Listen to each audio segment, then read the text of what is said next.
আজকে চলে গিয়েছিলাম ঝিনাইদহের কিছু ঐতিহ্যবাহী খাবার খেতে। সো ভিডিওটা না টেনে সম্পূর্ণটাই দেখুন। Hello everyone, welcome to my new another blog. আমি আর আমার ভাই অনেক দিন ধরেই ভাবছিলাম যে ঝিনাইদহতে কিছু ঐতিহ্যবাহী খাবার আছে যেগুলো খাইতে যাইতে হবে। তো যেই ভাবা সেই কাজ। ও আমার বাসায় আগে থেকেই চলে আসছিল, তারপরে আমি রেডি হয়ে ওকে নিয়ে বার হই এবং ওয়েদারটা অনেক সুন্দর ছিল। আর হ্যাঁ, ভিডিও শুরুতেই বলে রাখি, যারা আমার ভিডিও দেখছো এখনও পেজটি ফলো করোনি, তারা এখনই আমার পেজটি ফলো করে সম্পূর্ণ ভিডিওটা দেখবেন। তারপরেই তো আপনাদের সাথে কথা বলতে বলতে আমাদের ধোপাঘাটার নতুন ব্রিজ হয়ে চলে যাচ্ছিলাম।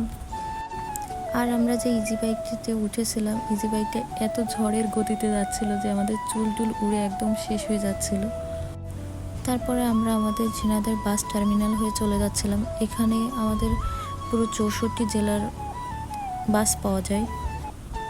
আর হ্যাঁ, চলেন আপনাদের সাথে আমি একটা কথা শেয়ার করতে চাই। সেটা হচ্ছে কি, আপনারা এখন অনেকেই বলতে পারেন যে রানী আপু, আপনার তো কোনো এরকম ভাই আগে দেখিনি বা শুনিনি। তো আপনাদেরকে একটা কথা বলি, বন্ধুত্ব এমন একটা জিনিস যেটা প্রজন্ম থেকে যায়। তো মানিক হচ্ছে আমার সেই রকম ভাই। ও হচ্ছে আমার মামার বন্ধুর ভাগ্নে।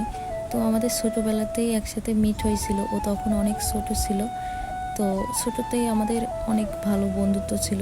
সো আমরা কথা বলতে বলতে চলে আসি সেই জনপ্রিয় মধুপুরের সিঙ্গারা খেতে, যেখানে অনেক বেশি ভিড় ছিল।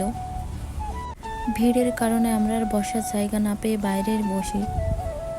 আমরা দুপুরে লাঞ্চ করে বার হওয়ার কারণে আমরা একটু অল্প করেই সিঙ্গারা নিই, যাতে আমরা খাওয়াটা শেষ করে ফেলতে পারি, যাতে খাবারটা যেন নষ্ট না হয়। আপনাদের আর কী বা বলবো যে এই সিঙ্গারা কেমন। আপনারা যারা ঝিনাইদহ আছেন বা যারা খেয়েছেন তারা জানেন অবশ্যই যে এখানকার সিঙ্গারাটা কেমন। আর যারা খাননি তারা অবশ্যই চলে আসবেন ঝিনাইদহ মধুপুরের এই ভাইরাল সিঙ্গারা খেতে। এখানকার সিঙ্গারাটা এতটাই জনপ্রিয় যে এখান থেকে মানুষ খাওয়া দাওয়া করে যায় এবং সাথে নিজের প্রিয়জনদের জন্য পার্সেলও নিয়ে যায়। তো আমরা খাওয়া দাওয়া শেষ করে সামনের দিকে হাঁটতেছিলাম। সামনে আবার একটা ছোট রেস্টুরেন্ট করছে, যেটার নাম আড্ডাখানা। সিঙ্গারার দোকানের পাশেই, সেহেতু আমরা একটু হেঁটেই যাচ্ছিলাম। আর ওয়েদারের কথা কি বলবো আপনাদের, ওয়েদারটা এত বেশি ভালো ছিল যে বলার মতো না। রেস্টুরেন্টের ভিতরে চলে যাই। রেস্টুরেন্টটা অনেক সুন্দর ছিল এবং সন্ধ্যাবেলায় আসলে এর ভিউটা আরও বেশি ভালো পাওয়া যায় এবং অনেক সুন্দর বাতাস হয়, যাতে করে এই রেস্টুরেন্টটা আরও বেশি বিখ্যাত হয়ে উঠেছে। এই কারণে আপনারা যারা ফুচকা বা চটপটি খেতে চান তারা এখানে অবশ্যই আসতে পারেন। আসলে আমি চটপটি খেতে চেয়েছিলাম, যেটা এখানে অ্যাভেলেবেল ছিল না এই দিন।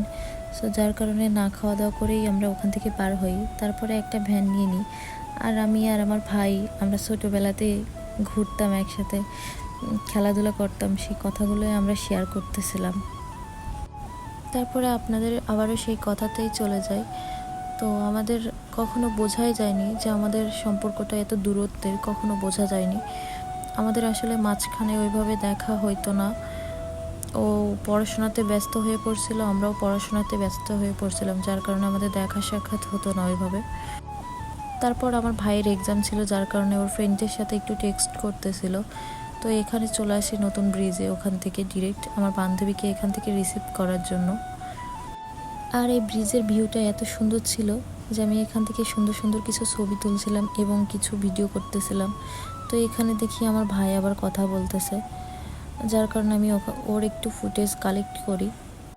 তারপর ওখান থেকে একটা রিক্সা নিয়ে আমরা উঠে পড়ি সামনের দিকে গন্তব্যে যাওয়ার উদ্দেশ্যে। তো ও দেখি ভিডিও বানাচ্ছে, তো ওর একটু ক্যাপচার করে নিলাম ভিডিওর ভিতরে। তো আমার বান্ধবী আবার দেখি টেক্সট করতেছে, সবাই ব্যস্ত ভাই, আমি সিঙ্গেল মানুষ, আমার ব্যস্ততার কোনো কারণ নাই। তো যাই হোক, শহরের ভিতরে যাচ্ছিলাম। তো তারপরে দ্রুত বার হওয়ার জন্য আমার চশমাটা নিতে আমি ভুলে গেছিলাম। তো আমাদের বাসার সামনে আর কি রিক্সাটা নামিয়ে আমার ভাইকে বলি যে মনি যা, বাসা থেকে আমার চশমাটা একটু নিয়ে আয়। তো তারপরে ও আনতেছিল। হঠাৎ ওর কোনো এক বন্ধুর সাথে দেখা হয়ে যায়, যার সাথে ও একটু আলাপ বিনিময় করে নেয়। তারপরে আমরাও আবারও রওনা দিই, এর দিকে যাচ্ছিলাম। তারপর পোস্ট অফিসের মোড় হয়ে শিল্পকলার ওখানে চলে যায়, যেহেতু ওখানকার চটপটি ফুচকা অনেক ফেমাস ঝিনাইদহে। তারপর আমরা তিনজন তিনটা চটপটি অর্ডার করে ফেলি, যেহেতু ফুচকা লাভার আমরা না, চটপটি বেশি ভালোবাসি, যার কারণে আর কি চটপটিটাই অর্ডার করি।